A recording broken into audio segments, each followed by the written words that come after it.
ಇದೇ ವೇಳೆ ಬಾಗಲಕೋಟೆಯಲ್ಲಿ ಮಾಜಿ CM S M Krishna BJP ಸೇರ್ಪಡೆ ವಿಚಾರವಾಗೂ ಕೂಡ ಮಾತನಾಡಿರುವ ಸಚಿವ ಆಂಜನೇಯ ಎಸ್ ಎಂ ಕೃಷ್ಣರಿಗೆ ಈ ವಯಸ್ಸಲ್ಲಿ ಬಿಜೆಪಿ ಸೇರಬೇಕಾಗಿತ್ತಾ ಅಂತ ಪ್ರಶ್ನೆಯನ್ನ ಮಾಡಿದ್ದಾರೆ.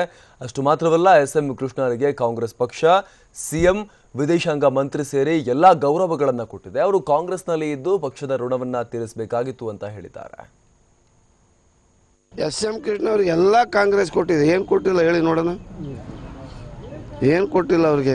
ವಿಧಾನ ಪರಿಷತ್ತಿನ ಸದಸ್ಯರನ್ನಾಗಿ ಮಾಡಿದೆ ಕಾಂಗ್ರೆಸ್ಸು, ವಿಧಾನಸಭೆಯ ಸದಸ್ಯರನ್ನಾಗಿ ಮಾಡಿದೆ, ಲೋಕಸಭಾ ಸದಸ್ಯರನ್ನಾಗಿ ಮಾಡಿದೆ, ರಾಜ್ಯಸಭಾ ಸದಸ್ಯರನ್ನಾಗಿ ಮಾಡಿರೋದು ಕಾಂಗ್ರೆಸ್ಸು, ಕೇಂದ್ರದಲ್ಲಿ ಮಂತ್ರಿ ಮಾಡಿದೆ, ರಾಜ್ಯದಲ್ಲಿ ಮಂತ್ರಿ ಮಾಡಿದೆ, ಪಾರ್ಟಿ ಅಧ್ಯಕ್ಷರನ್ನಾಗಿ ಮಾಡಿದೆ, ಮುಖ್ಯಮಂತ್ರಿಯನ್ನಾಗಿ ಮಾಡಿದೆ, ಕೇಂದ್ರದಲ್ಲಿ ಏನು ದೊಡ್ಡ ಗವರ್ನರ್ನಾಗಿ ಮಾಡಿದೆ, ಕೇಂದ್ರದಲ್ಲಿ ಅತ್ಯಂತ ದೊಡ್ಡ ಖಾತೆ ವಿದೇಶಾಂಗ ಸಚಿವ, ಇಷ್ಟೆಲ್ಲ ಕೊಟ್ಟಿದೆ.